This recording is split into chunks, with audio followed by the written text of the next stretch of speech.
Hello, everyone, and welcome to a very special tournament review.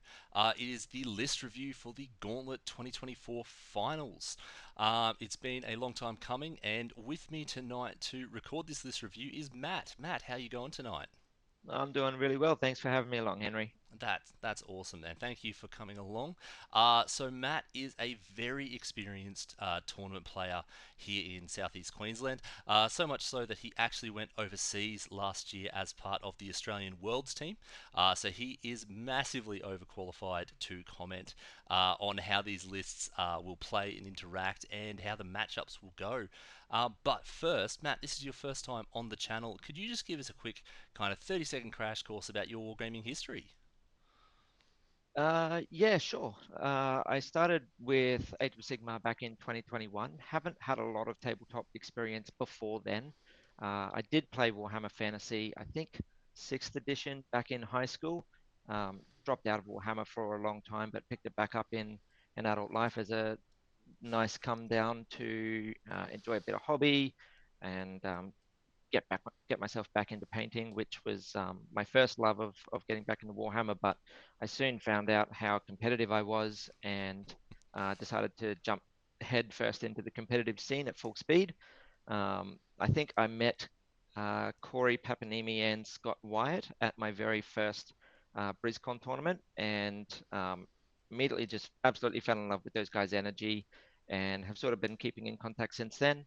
My very first army was Skaven, which I know is a terrible army to start with because of how many different units they've got and how many times you need to double down on the same units. But um, some people learn from their first mistakes. I don't. So the second army I bought was Stormcast, and I think I've probably doubled how much Stormcast I've got over my Skaven, sitting on about 13,000 points in Skaven and 22,000 in Stormcast. So yeah, since then, I think I've now got 12 different armies, and I juggle through them a fair bit just to get the feel of what I like in each meta. I like to be a bit of a meta chaser. Everyone who knows me knows I like to chase the meta. So you need to have pretty full and robust armies in order to do that. So I got myself a nice collection, Yeah, and yeah, I was fortunate enough to compete for Worlds this year with the Australian team, and we've done the best there that we've ever done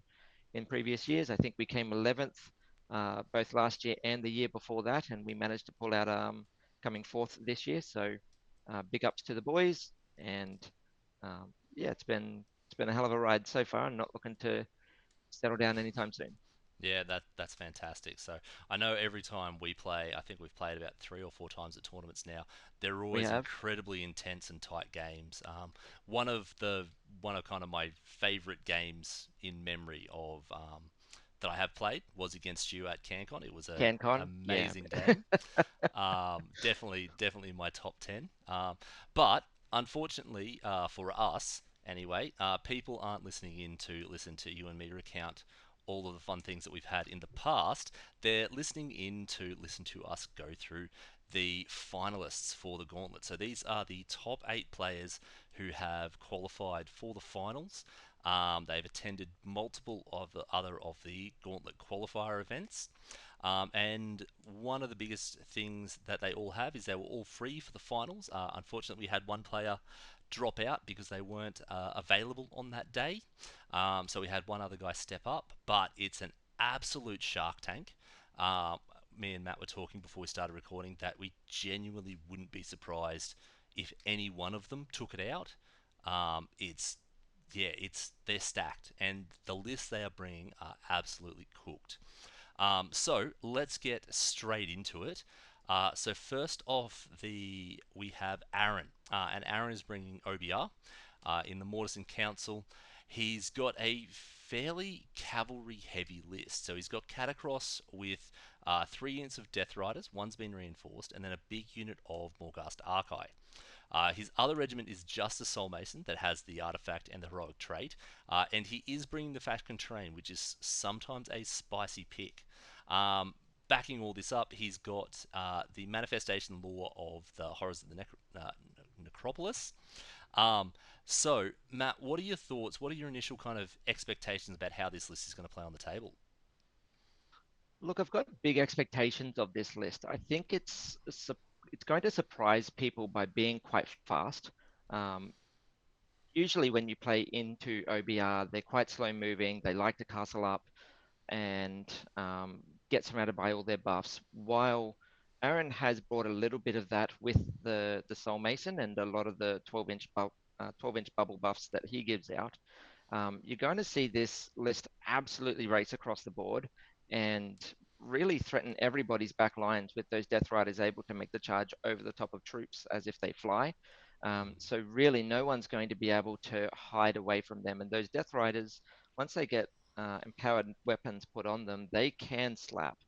Mm. Along combining that with the save buffs that Catacross is able to hand out, potentially giving them strike first from the Soul Mason, um, those Death Riders are going to put in a lot of work. I think some people are going to be looking at the Archai as being the big damage dealers in this list. And while I don't deny those Archais are just as powerful, if not more powerful, than that block of 10 Death Riders that are coming in, um, I don't think you need to discount those Death Riders as just being chaff or objective chasing, objective control units. I do think you're going to see them up in your face as a bit of an alpha pin list, and that's really where it's going to get a lot of its strength from.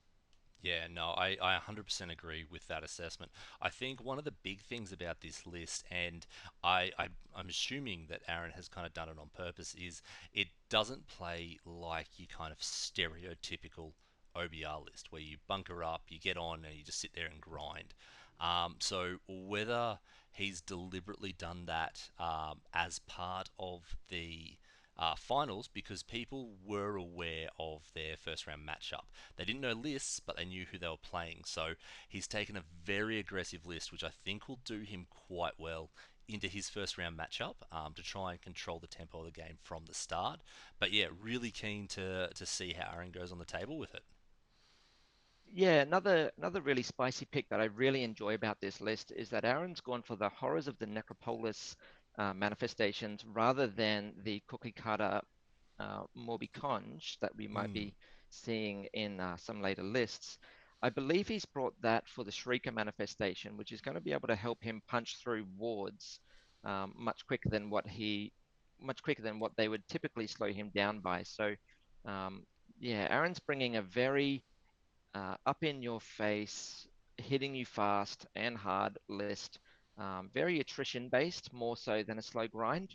Um, I think people are going to have a hard time punching through a lot of the health recovery and the save stacking that Aaron's bringing to the table. yeah, very keen to see it on the table. Very keen. So next up we have Bill with his KO. He's running them in the Endrinriggers Guild Expeditionary Force. He's got an Endrin Master with Endrin Harness as his general with the artifact and heroic trait. He's got a little Arcanaut company, an Ironclad, and then a big unit of Thunderers. Then his second regiment is a Navigator backed up by a frigate and two reinforced unit of Endrinriggers. So one thing that I do want to call out here is Bill has played KO at every Gauntlet event that he has attended. So I very don't think he owns another army. I think that's it. If it's his only army, I'd forgive him. But if he does own something else, I'd really like to see him play something else for I once. feel like he's got something else, or I feel like I've seen him with something else before. But if it is his only army, then he is definitely establishing himself as the KO expert. What are your thoughts on this list? Is this going to play your standard KO game, or has he gone for a tweak on it as well? No, look, this is like Aaron's list. This is going to be very fast, very in your face um, kind of list. I think it's he can play it in one of two different ways. He can play it as an alpha pin because what he's bringing to the table is more of a melee focused build than a shooting focused build, which is a bit of a spicy pick when it comes to KO. Uh, or he can alternatively play it kind of like Sylvaneth in a strike and fade. Um, all of a sudden I'm here, next minute I'm not style. One thing that Bill is very good at when it comes to KO, and I suppose this is played to KO's strength, is um, kiting. Hmm. So the ability for the boats to drop units wholly within, I think 3 inches, could be 6 inches. I'm not entirely practiced with it, but to be able to drop troops out, block troops from being able to come in, or have your enemy troops being 3 inches away off a charge, then using the boat as a redeploy, picking up the troops that were in front of it, redeploying the ship back, and then dumping the troops on the rear side of the Mm. boat creates that longer charge that people don't really expect. So all of a sudden you thought you were in for a 3 inch charge. Next thing you know, it's going to be a 7, 8, 9, potentially Mm. even up to up to a 9 inch charge away. Uh, well, actually, it could be even longer Yeah, depending on even how far. more depending Yeah, on it how he could plays it. So, exactly. So it's going to really trick some people up in relation to how far Bill's going to make their potential charges. Other than that, I think what Bill focuses hard on here is these Endrin riggers because they're a bit of a do everything unit. They've got shooting, mm, they've got good melee when they get carried in with the frigate.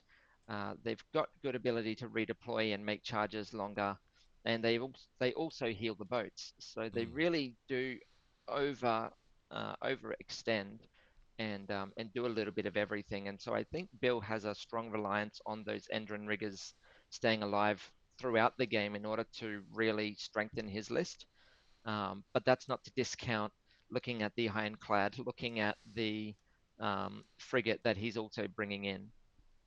Also worth noting there, because he is in the engine riggers or the engineers guild expeditionary force, that is a long one, that he does get to bring a second artifact in the list, and he does get to pick that at deployment.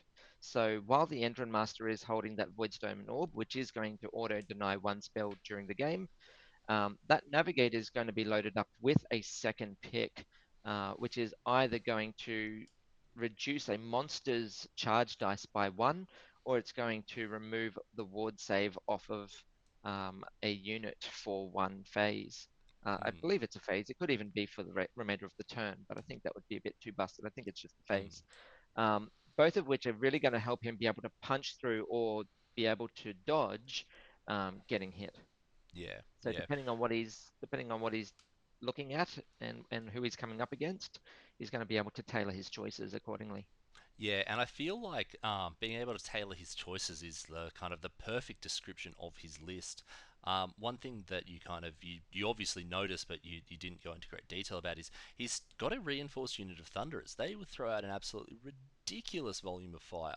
And the Arcanaut company isn't anything to snuff at either. Like he's got a lot of dudes, he's got two boats, a lot of dudes, a lot of mobility, and a lot of punch in this list. So I think very much he's going to be on the front foot for most of the game, really trying to set that tempo, take control of the game early, and make people play his game. I think is the best way to describe it. If you can play your own game against him, you might be in with a good chance. But if you're trying to match Bill's expertise with KO and play his game, you're going to come up short dramatically. Yeah, I do tend to agree. Bill is very experienced with not only this army, but with this list. I have personally played against this list against Bill, and the way that he plays it is absolute precision. He's very, very experienced with it. He knows what he's doing to pilot it. I think another thing that does get overlooked in this list, and I do agree with you, Henry, I'll back up your point that those Thunderers do a lot of work. I do think you're going to find that those Thunderers play a bit more of an anvil rather than a hammer unit within this list. Again, I do think those Endrin riggers, the reinforced Endrin riggers, will put out about as much damage as those Thunderers will. But that's not to discount the Thunderers. They definitely put in a lot of work. But something I think you do oversee in this is how many CP Bill actually Mm, gets. KO is a very CP hungry army. Luckily for him, he gets an absolute swath of them. Coming in at 1940 points, he's going to get that extra CP on turn one. His Endrin Master is going to be able to hand out a free CP every turn to his fleet ship, which is going to be his Ironclad. And then if Bill is also playing as the underdog, he's going to be getting an extra CP from that as well. So it's mm. going to be very, very difficult in order to play against Bill with how much CP resource he's playing with, which does put his opponents at a disadvantage right from turn one. Yeah, and it's probably a good time now to kind of call out the fact a few things about the finals that aren't normal at other events.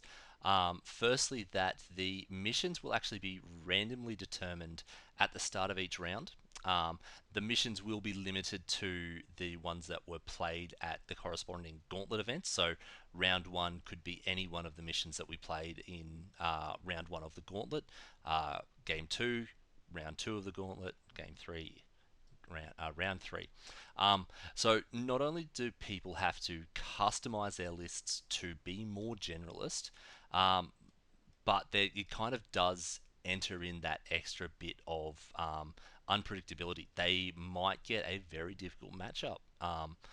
And or they might get a quite a good matchup, but then the mission is just not the one they wanted to see. So, just another thing that is different about this. And one other thing is that all the players will be playing on clock. So, going back to Matt's point of Bill might be going for the underdog early for that extra CP. There's going to be 5 turns, so there's not going to be a situation where he has to kind of give up turns of the game because the game's not being finished. Everyone's going to be on clock. Everyone is expected to finish their games. And because of that, taking the underdog early and deliberately underscoring early might be one of Bill's strategies into particular matchups, really just to try and give him that attrition and control advantage. One thing I really enjoy about this final tournament, Henry, is the fact that these missions are randomized and players don't know what they're going into before the round, well, until just before the round starts. They're not going to have that information at the start of the day. They're not going to be able to plan accordingly how they're going to decide to play their lists. They're going to be learning who they're going against and what mission it's going to be on right before they play it. So players really Mm, need to be on their toes, thinking about how to play not only their opponent's list and how they're going to play their own list and how they're going to deploy right from the get-go. And remembering that clock time does start from the deployment phase, so players are given absolutely no leeways in relation to giving them time to prepare. They have to think on their feet. They have to know what they're mm. doing. It's very exciting. Yeah, and but these are some of the best players in Southeast Queensland, so we will see what they are truly capable of when we push them. So Can't moving wait. on to the next list, we have Chase, who is playing Blades of Corn. So he's playing in a Bloodbound Warhorde. He's got all of the Corn prayers and manifestations. He's got a Bloodsecrator as his general with some Blood Warriors, a big unit of Skull Reapers. His next regiment has a Ritualist with 2 units of Wrathmongers. His next regiment is Karnak with 2 units of Claws of Karnak. He's got the Skull Altar, and he is taking the Regiment of Renown, the Vault Claws Engine Coven, the new Skaven Regiment. I love this list. One of the What a big legend. things that I want to call out straight away is he's gone for 4 drops. That is a huge amount that is giving so much control to his opponent. But looking at his list, I love the fact that he's got the Skaven. Have you used them before? And what are your thoughts on including some serious firepower in a corn list? Look, I'll back up your point first and foremost that yes, Chase is 4 drops, and he is the only list in this tournament that is not 2 drops. So while everybody else will be fighting out their missions right from the first dice roll, Chase is 4 drops and knows he might be going first or second. But with this list, I really don't think he cares. This list has got so much durability. It is so technical. It plays through every single phase of the game. Um, the absolute madman has brought the Skaven Regiment of Renown for some serious firepower in the shooting phase, which you don't often see in Khorne. I have played against a few Skull Cannons. I don't rate them. Obviously, neither does Chase, which is why he's bringing the Skaven in. You know, when you need a couple of coked up rats to just absolutely punish a unit, you bring them in and you just surprise everybody, and that's what Chase has done here. It is phenomenal, and this list is very, very, very deep and intricate. Yeah, yeah, no, 100%. Corns still are one of the most technically complicated lists to play. It is very much a house of cards. that messing up one or two of your abilities can kind of have it all come crumbling down. But Chase is a very experienced player, so I have high hopes for him. I definitely think he has bought an absolute cooked list. I keep coming back to it, but I absolutely love the Regiment of Renown. I love the fact that he's brought some Skaven. It's such an off meta pick that I don't think anyone would have been expecting him to bring that. No, and I don't think I've seen this Regiment of Renown being played in Southeast Queensland at all, nor have I seen it coming up in any of the online medalists which have been competing at events overseas. So this is a very spicy pick, but I do know Chase is currently in the World's training program for the Australian team. He has been playing Corn for several months, so he's got the experience. He knows what he's doing with it. He knows what he needs to tailor his list with in order for it to perform the way that he wants it to perform. So obviously, there's been a lot of thought and revision going into bringing that Skaven Regiment of Renown into this list. So you can bet your bottom dollar that Chase knows what he's doing and he's going to pilot this list in a way that no one is going to expect. Yeah, very keen to see how this one plays on the table. I am very, very excited to see how this goes. Yep. Next up, we have Daniel, who is bringing Rumineth Realm Lords. He's bringing them in the Venari Battle Host with Lore of Hish and Morbid Conjuration. He's got Teclis as his big boy. Then he's got a big unit of Sentinels, a big unit of Dawn Riders, and then a unit of Riverblades. And then his second regiment is a Scenari Enlightener with the heroic trait and artifact. Another unit of a unit of Wardens, and then another unit of Riverblades, and rounding it out with a Shrine to be bang on 2,000 points. What are your opinions on Teclis in the current meta? Spicy. He's a spicy, spicy boy. Um, Teclis is an interesting pick, although I do think with the latest updates shying away from foxes, yes, they are still very good. But obviously, uh, Daniel wasn't sure if this tournament was going to be monster heavy, so he's opted Mm, away from the fox build in order to go with something a little bit more tried and true, which is the castle build. mm, Um, Morbid Conjuration is a typical pick for Lumineth. I wouldn't leave home without it. Being in the Venari Battle Host means that his Sentinels, Dawn Riders, and Wardens will all be getting neg 1 to hit on turns where they don't charge, which is going to be quite disruptive for his opponents in order to deal with. That unit of Dawn Riders is an absolute beat stick unit. mm. Those being in your face right from the very beginning, deleting units and not taking much damage back is a massive problem for a lot of the armies that are coming to this tournament. Backing that up with reinforced sentinels just feels like a war crime, and where they're going to be potentially, and I dare say most likely, critting on fives with their auto wound. Um, Mm. Backing that up with 2 units of teleporting Riverblades, which can just dash in and out of where they need to. They also have shooting attacks to be extra annoying. But I am really enjoying the secret source of the Enlightener here, giving her the Silver Wand, making her a 3 cast wizard with the potential for one of her spells to cast a second time, puts this up to a 9 cast list, Mm. which is phenomenal. I believe that's going to be more casts than what we're going to see out of the Zench list later in this video. I just don't know how people are going to deal with all of these threats that Dan is bringing. This is an absolute monster of a list. 5 up wards, in your face, strong shooting, teleporting, 9 casts. This does everything. Yeah, he I and think you I summed it think up Daniel's perfectly. biggest I do think Daniel's biggest competition, and this isn't to discount anybody that's coming, I think his biggest competition is going to be keeping to time on the clock. Mm. With him being so prevalent in every single phase of the game, he needs to make sure he's making decisions quick and fast in order to get the full 5 rounds in. Yeah, and that's it. He is so prevalent in every single phase. Like he will control the hero phase. He has got so many movement shenanigans and options. He's got such powerful shooting. He's got an amazing amount of combat. it is very much going to be overpowering, and he is very much going to want to try and play to his opponent's weaknesses, and kind of play around that. Like he doesn't want to try and go toe to toe against Chase's Corn. He doesn't want to play the keep away game against the KO. He wants to force people to play his game. This I feel like this is another kind of not a DPS check, but more of a gear check.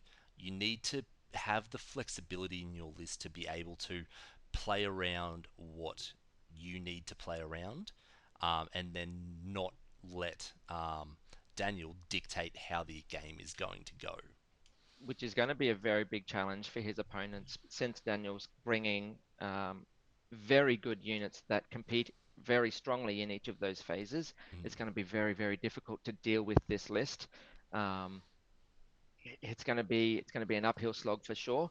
And I reckon Daniel's done very well in building this. This is an absolute gold mine. yep, definitely. So next up, we have Luke's Sylvaneth list, who's playing in Outcasts. He's gone for Law of the Deepwood and then Morbid Conjuration. His general is Alariel, and in her regiment, he has a big unit of Kurnoth hunters with bows and a big unit of Kurnoth hunters with swords. His other regiment has a branch witch, which has the artifact and heroic trait, and then two units of Gossamer archers and a unit of tree revenants. What are your thoughts? How do you think this list is going to kind of stack up on the table? Look, Alariel and the boys has been doing the rounds overseas and is quite a good meta pick at the moment. So I think Luke has um, landed on something that's going to act quite strongly and interrupt a lot of other players as a bit of a counter pick to the meta. Mm, What we're seeing out of Luke's list is while everybody else is trying to dictate the pace of the game, Luke just interrupts everything that his opponents are trying to do and sort of marches to his own beat, so to speak. Um, mm, I don't think the Morbid Conjuration is going to come up too much. He might try to throw out the shackles in order to slow something down, but I don't think he's really gunning much else out of the Morbid Conj just due to the amount of casts that he's bringing in the list and everything else that he wants to do. Alariel, obviously, such a strong pick at the moment in Sylvaneth. Her recursion ability to bring units back as well as herself on that 4-up is just so strong. No matter how many times you knock this list down, it keeps getting back up. It sounds like a right pain to deal with, and no doubt Luke's going to pilot this to the best of his ability. yeah, no, it is a very strong list. It is very similar to the Sylvaneth list that I have been playing a lot recently. Some small changes, which I'm not kind of not hugely against. Some of the changes including the great swords, but they are a fantastic unit with a ton of attacks. The crit mortals is amazing on them, and they've got the bulk to just be able to trade and grind with some of the tankier units in the game. Backing up what you said, Alariel is just a fantastic choice. You never leave home without her. And then I think some of the sneaky tech here is putting that spell singer on the branch, which for the +1 to cast the spells, Alariel's a 3 cast. If that branch witch can get near a place of power as well, then he can be a 2 cast.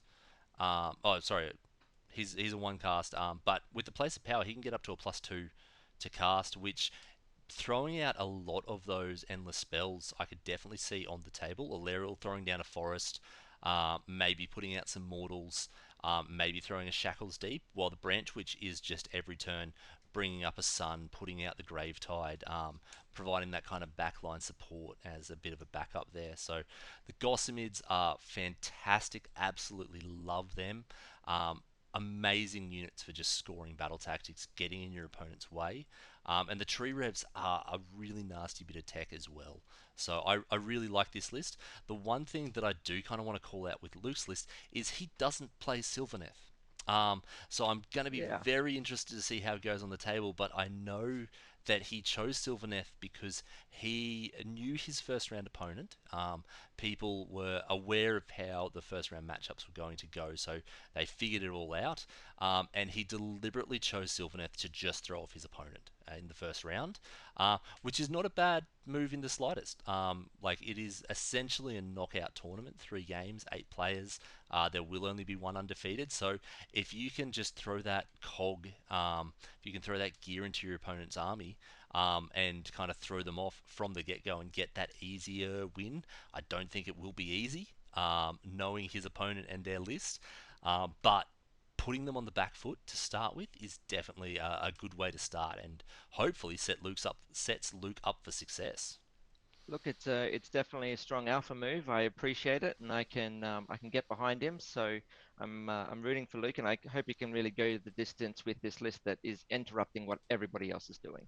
Mm. So next up, we have the second Stormcast Eternal list because I have these ordered by player name, but I had the ordering of the lists by player number.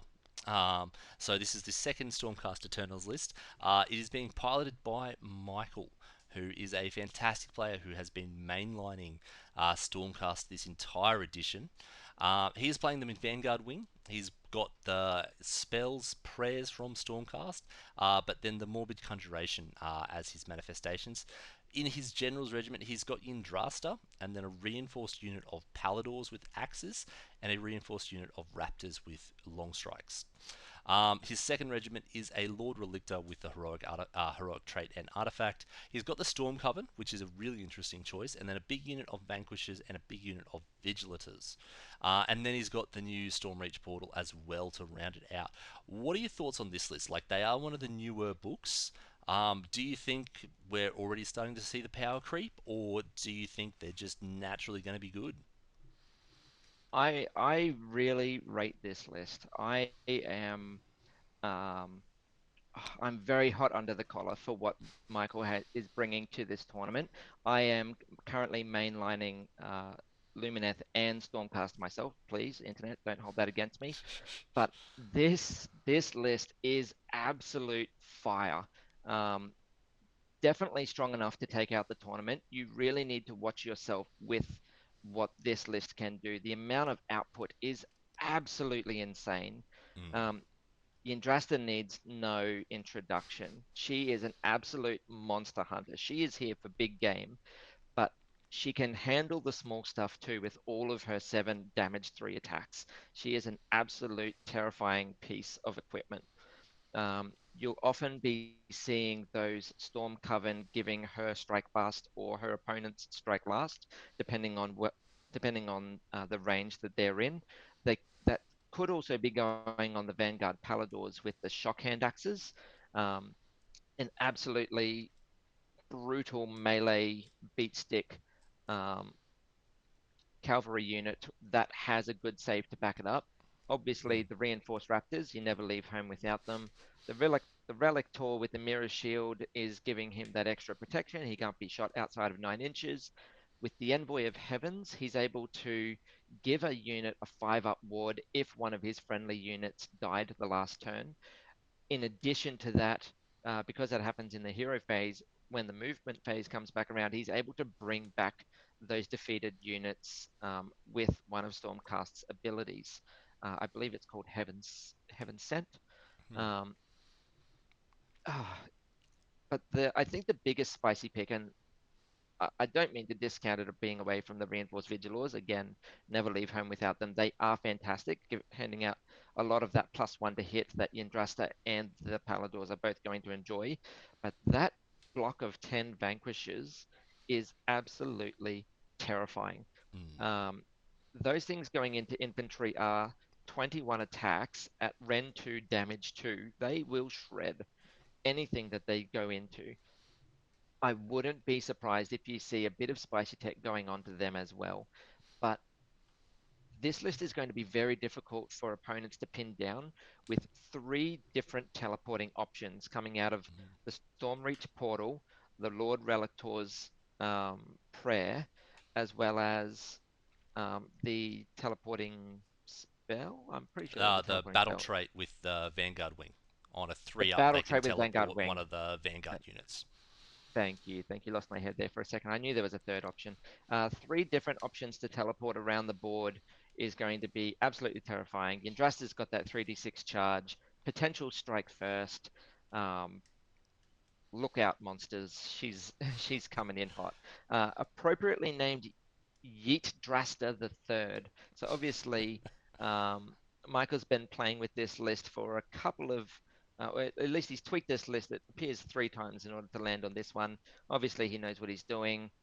Bring it home, Michael. You got this. Yeah, it's going to be a very strong list and a very different list. A lot of the lists we've seen so far have very much, I think, at least in my opinion, they want to set the tempo or they want to interrupt people. Like they don't want people playing their game plan. Michael's list just looks at that and goes, "Cool, I'm still going to do my thing," which I think is going to Exactly. be ridiculously strong into such a tight field.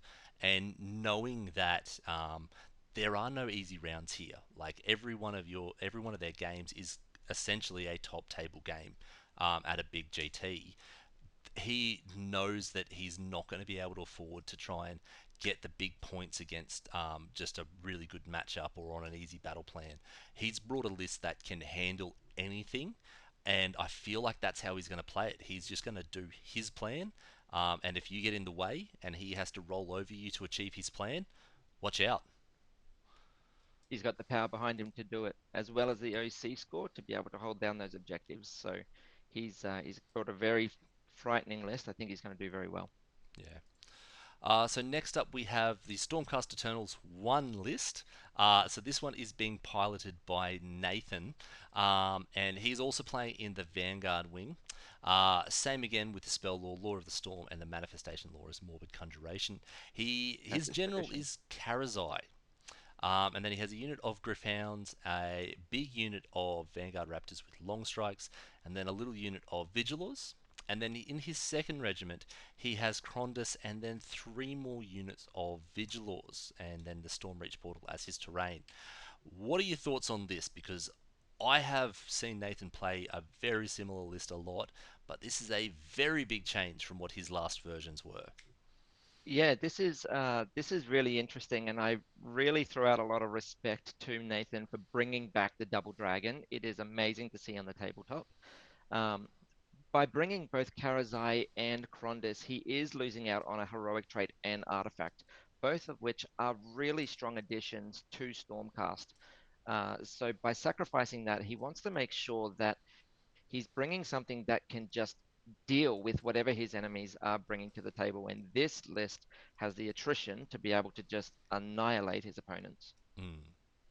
Yeah, like Karazai as the general is a huge play. If he goes bodyguard with either the Vigilors or the Raptors, um, that is just he can -2 attacks to everyone nearby. Which when you're trying to kill a giant, I believe they're 18 wounds or 20 wound dragon. Um, 20 wound dragons on yeah, 3 up saves. but losing 2 of your attacks on each model is horrendous. And but also just the damage that he can put out, like both the Karazai and Krondys, absolutely slap in combat, and with so many Vigilors, he's pretty much guaranteed to be able to get that +1 to hit. So this list is going to be very command point efficient as well. Um, but then the damage output from the 2 dragons and the long strikes is just going to blow people away. So really keen to see how this newest version plays on the table. I've watched a lot of Nathan's games recently. He's been playing the Double Dragon for most of the edition, most of the Gauntlet events, and he's been getting a lot of success with it. Been he's been trying a few different things recently, and this 20 Vigil list is one of them. And it seems that he thinks it's got the teeth to go all the way. So I'm really keen to see if he can pull it off. I'm really enjoying how techy this list can be with the amount of buffs and debuffs that come out of it as well. With Mm, the Vigilors giving all of that +1 to hit, but Krondys's access to Stormcast spell lore, as well as his own personal spell, is absolutely broken. Not only has he got access to -1 to hit, -1 to wound, -1 to rend, -1 to save, -1 to charge dice, and D3 mortals, but he's got the Morbid Conjuration on top of that. mm, So just pick your flavor. Whatever you need to cast, you've got access to it. Um, this is going to be absolutely terrifying. This list is very, very scary. With Karazai being the general as well, as you mentioned, um, having those potential -2 attacks going into Karazai not only helps him stay alive, but it also boosts the amount of damage he takes because, like the Scarbrand of old, the more battle damage he takes, the more attacks Mm. he gets, which is a terrifying aspect when you think about it. The only thing I do notice in this list, without bringing he hasn't decided to bring any Praetors. He's opted for 2 units of Vigilors instead of bringing Praetors, which means Karazai is going to miss out on that 5-up ward. But he's with the lack of his um, heroic trait, which we saw in Michael's list previously, being the Envoy of the Heavens, he's not going to have any ward saves in this list. So he's relying heavily on his 3-up saves to get him through. So um, watch out for mortal wounds, Nathan. I think that's what's going to be your biggest downfall in this list. Otherwise, I don't think there's much else that can punch through you. Yeah, but one thing that I will point out is a couple of lists that we've seen so far have deliberately included some anti-ward tech. So maybe he's just that extra step ahead of the rest of us. We're all still trying to deal with wards, and he's like, "Nope, I'll just go to the next step, get rid of the wards, get more efficiency into the list, and kind of just beat everyone at their own game." So the last thing that I would ever want to see across the table is to leave Karazai on 1 or 2 health next to a purple sun and have Krondus put -1 save on me. I believe that gets up to Ren 5. And Ugh, that's just where you just shake terrifying. hands and walk away. So, Absolutely terrifying. Yeah, look, if Nathan is ahead of the meta curve and believes that wards are yesterday's meta, then power to the man. yeah. So going the opposite way and taking all the ward saves, we have Scott White, because there are too many Scots in the Southeast Queensland meta at the moment, who is bringing Disciples of Zinch in the Wide Flame host. So he's got the Law of Change as his spell law, and then he's got the Cronspine as his manifestation. His general is Kairos, with a big unit of blue and brimstone horrors. He's also got a change caster and then 2 units of reinforced flamers in his general's reg. In this other regiment, he's got a Lord of Change that has the heroic trait and artifact, a Chaos Spawn, a unit of pinks, and a unit of screamers. This army is absolutely stunning and is all of the converted squigs. It is an amazing army to see. Scott has done an awesome job. If you haven't seen it, definitely try and find it on Facebook or Instagram or wherever else Scott has posted it. But how do you think this list will play? Do you think he is a top tier contender, or do you think he's gone and relied too heavily on ward saves? Look, I do think Scott is a top tier contender. Anybody that knows Scott personally knows that he is a challenge on the table in order to try and overcome. He definitely sets the bar high when it comes to competitive play. Being a previous Australian Worlds player himself, he does bring that high level of skill, and the chess clock doesn't pose much problem to him, which you assume it would, playing such a infantry heavy army. This is a very strong army. I believe Scott has brought something with the plan to take the tournament out. Chewing through those blue and pink horrors, I should include the brimstone horrors, let's not forget them, is an absolute chore for any army. By the time you consider that the Lord of Change can bring back both of those units at half strength, and with the pink horrors continuously feeding into the blue and brimstones, you're looking at a potential 90 wounds across those 2 units, being only 410 points, is an Mm. absolute deterrent of engaging in them. Obviously, the more pink horrors you slay, the more blue horrors get populated, the more shooting Scott has access to. Those Flamers of Zench being reinforced means they are a little more reliable in the damage that he expects for them to do.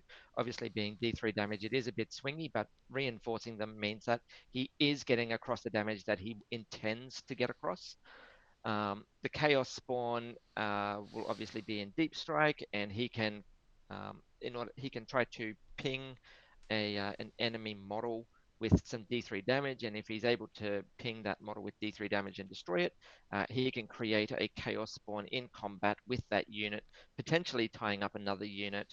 Um, great targets for that would be cavalry if you wanted to chance the 3 damage on the D3. Mm.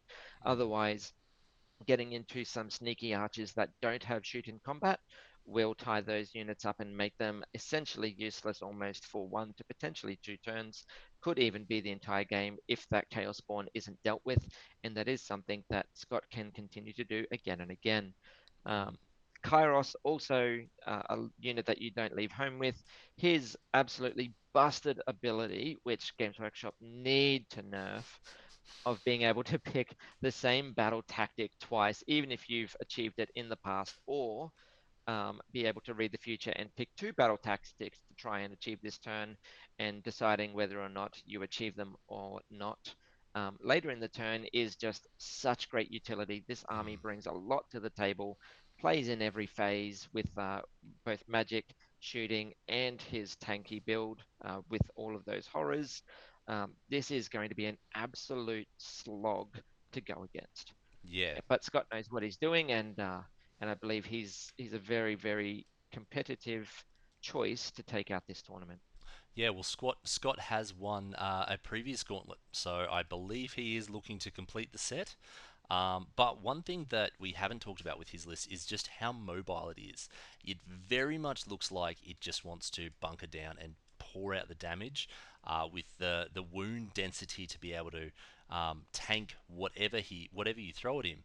But it is when you start looking at it and breaking it down, it is ridiculously mobile. Like the screamers in there are super fast. His Kairos and Lord of Change aren't slouches either. Plus they've got teleports as well. So very much mirroring what Matt said in terms of this list will play in every phase and will be a real pain to have to deal with on the table.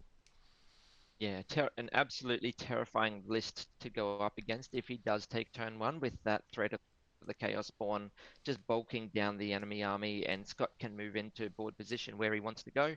It can be very difficult to take that board position back. Yep. So they are the 8 lists and the 8 competitors that we have at the Gauntlet Finals. For the finals, we do a seeded first round. So the person in first place gets to play the person in eighth, second plays seventh, third plays sixth, and fourth plays fifth. So these are the first round matchups. So we're going to have a bit of a chat about each matchup and just kind of which way we feel it will go.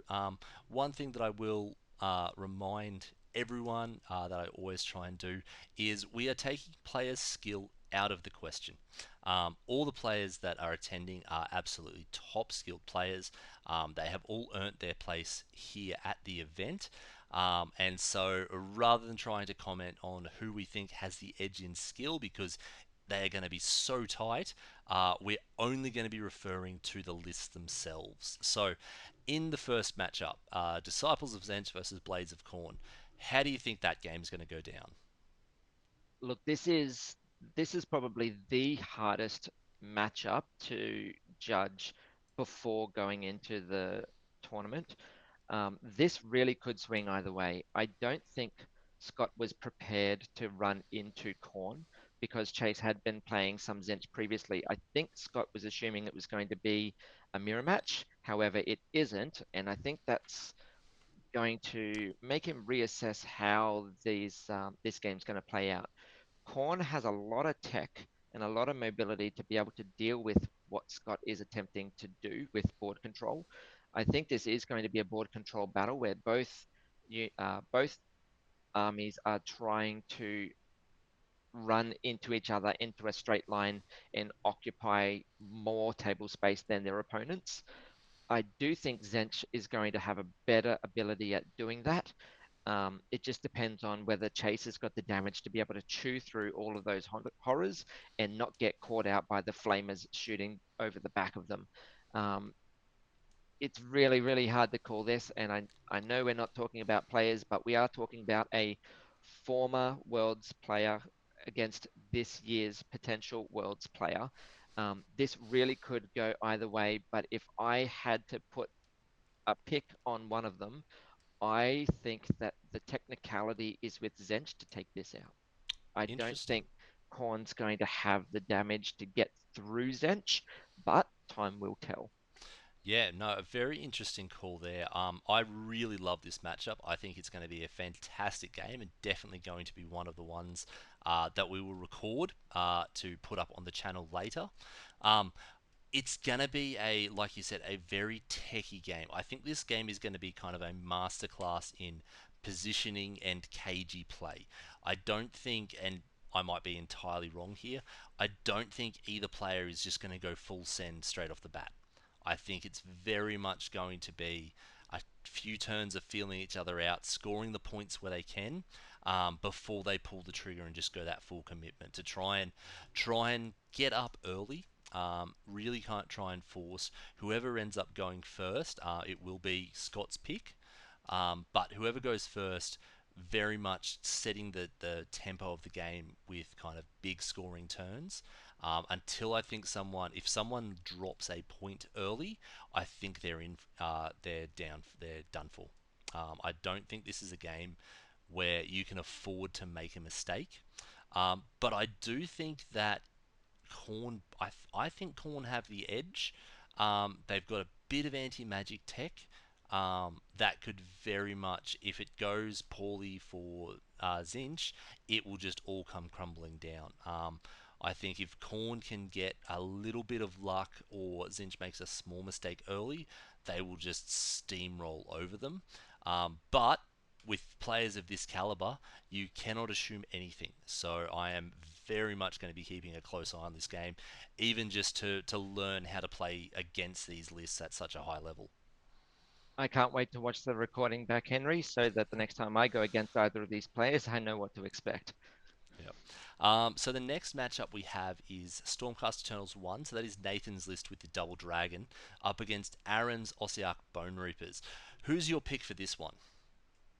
This is another spicy pick because Aaron's relying heavily on save stacking with his OBR to tank a lot of the damage that Nathan is hoping to do. And Nathan has the tech in order to reduce that save stacking that Aaron is trying to pile on. So with both of these lists potentially having +2 to cast, potentially +3 to cast with a place of power, they are fairly evenly matched in relation to attrition and casting power, along with the buffs and debuffs that they are trying to achieve. Aaron does have some sneaky extra tech with objective control scoring, being worth more and making his opponents worth less.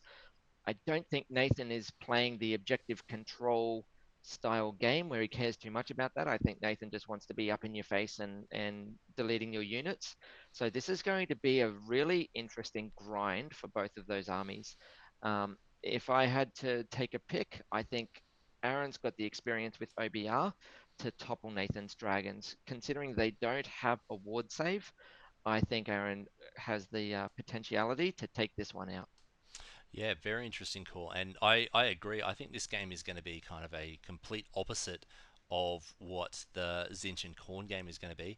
I expect these guys to be in combat turn one and to not be finished combat until turn five. Yep, They both 100%. have a ridiculous amount of damage, but they both have a ridiculous amount of survivability as well. Especially if Nathan can pin in those cavalry off the charge and force Aaron to start using his battle tates and relentless discipline to be able to pull them out and send them in again. But I think a big turn from either player could very much seal the game. If those Archai hit a dragon and that's out of position that he doesn't have any buffs on, or he's not able to debuff them with the spells, which they have the 3-up spell ignore. So that's just another piece of tech that Aaron has. I think this could go very poorly for Nathan. But on the flip side, if he can get a couple of his buffs up and then sends Karazai into any one of Aaron's units, I don't see them living. Those Karazai can those absolutely pump the damage. So, both of yeah, those dragons are big melee combat monsters. I wouldn't discount Krondas as being a backboard bully. He will be up in your face. He has got the potentiality to do the 15 damage that those min unit Death Riders have mm, got. It's going to be an interesting slog to see whose big key pieces die first. yeah, I think this is very much going to be the person that gets up in turn 1 and 2 is going to just run away with it, and I can see this game being a very big win to one of them. I probably agree with you that Aaron probably has a little bit more tech in his Bone Reapers list compared to Nathan's Stormcast. But those 20 Vigilors combined with the long strikes, he can put an absolutely tremendous amount of damage out. So I think this game could very easily go either way. Um, I think a lot of it will come down to what mission they're on, which we won't know until all of about 30 seconds before the first round. So Spicy. I Love think that. I legitimately think this one is too close to call.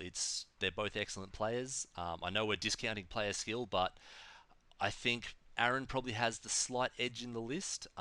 But all it takes is one failed combat, and Nathan's going to steamroll over that. So That's it. This is attrition versus attrition. Whoever loses those key pieces is going to really feel the pinch. And I agree, Henry. This um, potentiality of mission is gonna be a big score difference between the two because they're both trying to achieve the same goal.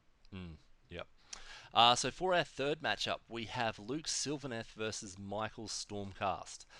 Do you think Luke's complete pivot to a new army is going to be enough to get him across the line, or do you think Michael's experience with his Stormcast is going to see him tried and true and take it out? Well, look, I've got to back Luke here for giving it his all to try and sock it to Michael the best way that he could by bringing in something that he didn't even own. Um, time time will tell whether Luke's piloting skills of Alariel and the boys is going to be enough to topple Yeet Drasta. Um, Mm, I am very, very excited to see it. I know Michael wants to send her in to try and take out Alariel as quickly as possible so that she's not on the table, providing all of that support to the Kurnoths. However, it, with Alariel's ability to continue coming back all game long, you can just never rule Sylvanath out of the fight. You don't know what one turn is going to bring to the next. Michael might have a bit of a hard time trying to deal with the big wound densities of those Kurnoths. However, he does have a lot of punch in those lists. He has got a lot of flexibility. He's bringing a lot of teleports so he can get around to where he needs to go. But I do think Luke is going to take this one out, which absolutely pains me to say because I love Michael's list so much. Oh my God, I want to run his list tomorrow. But I do think Luke and his wound density and his revivability from Alariel is going to eventually grind down Michael's ability to keep units on the board. yeah. Well, don't worry because I actually pick Michael in this matchup. I know people are probably saying at home that, oh, they're just always choosing the opposite ones. We haven't actually discussed this. No, not at It's all. it's legitimately. I think as much as I want to back Luke with the Sylvaneth, I love his list. I think Michael has the tech to deal with it. He's got Yndrasta to deal with Alariel. He's got long strikes to put more wounds on her. Having played Alariel, I know how fragile she can be under some concentrated firepower. But I think the big thing that Luke has that will see him come home with the win is the Vanquishers. And all of those Kurnoths are infantry, and those Vanquishers just tear up infantry. Rend 2 So damage too. It's amazing. yeah, so I feel like Michael has enough damage to be able to put the burst into Sylvaneth. Sylvaneth really want to play the long game. They excel against grindy armies that will do a few wounds to everything that they can heal off, especially into the Alariel matchup. Because if you only kill one thing a turn, she has a chance to bring it back. If you can burst two, three, even four units off the table and get that big attrition lead, even if Luke's making those 4-ups, he's only bringing back one unit. And if Michael can drop Alariel early, she only comes back once. So once she's back, if he can drop her again, she's gone. There's no more recursion. So that might be his play to really just focus her down early. Or he might decide to completely ignore her, try and pin her down with the Vigilors, or just do some wounds with her, do some wounds on her, really limit her flexibility while he focuses down those Kurnoths. So once again, a very interesting matchup. I am a little bit annoyed of how all these matchups have gone so far because I want to watch all of them. But unfortunately, I only can record two tables, and so I'm not sure which other one we're going to have. But the last matchup is going to be another amazing game. Daniel's Lumineth versus Bill's KO. Who is your pick? Is it going to be the Magic or is it going to be technology? Wow, this is another spicy meatball, Henry. This is another one I think is going to be very difficult to call. I know Bill doesn't like uh, playing against strong magic users because he can only automatically deny one, which I assume he's going to be saving that for a 5-up ward, probably turn one, which I'm assuming might be his go turn. Um, I think even though Bill has a lot of experience with the Sky Pirates, my money's going to be on Daniel to take this one out. I think Daniel's list is absolutely brutal against what Bill is trying to achieve with his melee build KO. Daniel's Venari Battle Host being that constant -1 to hit in the phases that matter is going to really be a stump that Bill needs to come over come over the top of. He's only going to be able to get a free all-out attack once, even if it's not the freebie, but he's going to get an all-out attack once to try and power down some units. The the Dawn Riders have got the mobility to get up and delete the key pieces that Bill needs to keep alive. The Sentinels have got the range to be able to deal with the key pieces that Bill needs to keep alive. And Dan's got the extra benefit of having Techless, the absolute monster, Mm, throwing out endless spells, denying a lot of board space, and overwhelming Bill with the mortal wounds and damage that he doesn't want to be dealing with. Um, Teclis's ability to do Searing White Light in both his phase and his opponent's phase is just going to be D3 mortal wounds to almost every unit consistently over every hero phase. I think Bill's going to have a hard time running into this one unless he could potentially clip Teclis down early, get a potential double turn, and then take out those Dawn Riders. Outside of mm. doing that, I think Bill's in for a really, really hard time. Yeah, no, I am in complete agreement with this one. I think this is probably the worst matchup for Bill to go into, which is very unfortunate for him. But Daniel is probably breathing a sigh of relief. Um, Bill is an excellent player. He knows KO. He knows how to play them into most other armies. Um, and he knows how to play into that Lumineth matchup. So I very much think he's going to be going for an all-in play early. I'll be interested to see what he does. But I think that, like you said, that big play early, try and just spike it, get that attrition advantage, and try and take out some of Daniel's big threats. Whether he goes straight in for Techless or whether he might just try and nuke the Dawn Riders down or even take the Sentinels off the board. The other option that he does have, which is an interesting play that I've seen happen in a few tournaments recently, is when people prioritize the Riverblades. Because it does dramatically limit the mobility and the ability to score from the Lumineth player, especially without Foxes. So that is another thing, but very interested to see how Bill plays it. But unfortunately, Bill, I've got to back Daniel. I think he's got the tech, he's got the power, and he's got the control that is just going to see him across the line. Although I will put a shout out to Bill that obviously Dan and Bill are North Side Brisbane boys. They do play each other. I believe they could play each other quite frequently on Monday nights up at Wargamers Hub. Shout out to those boys. So it's not like these two guys haven't likely played against each other before. So both of them are going into this game with experience, knowing roughly what each other's armies do and what they don't do. Mm, And it's going to be up to Bill to see if he can capitalize on that and surprise us all yeah, with a resounding victory. He is a exceptional player. We're going to see if he can capitalize on his ability to take down Teclis and the castle. yeah, and that's one thing that I do want to reiterate now is all eight of these players are absolutely top tier players. They're all absolute gentlemen on the table as well, which is amazing and fantastic as a TO. But they are all absolute top tier players. So any of our predictions go straight out the window as soon as that first die is rolled. Um, like it will only take one or two mistakes from any player for their opponent to just punish them for it. So really interested to see how all these games go out. And as the last kind of spicy question of the review, Matt, who is your pick to take out the entire event? Wow, that's a big question, Henry. That's that is a mountain to climb. Look, if I there are so many powerhouse lists coming, it is really difficult to pick just one. Um, but if I had to, I think I'm going to back my boy Scott Wyatt and his Disciples of Zench.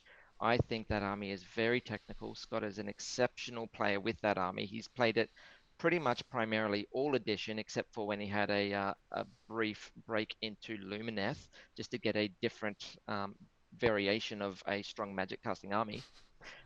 You can't see what his fetish is there, but I do agree that Scott is an exceptional player. He is a returning Gauntlet champion. He did win the Gauntlet series in Series One.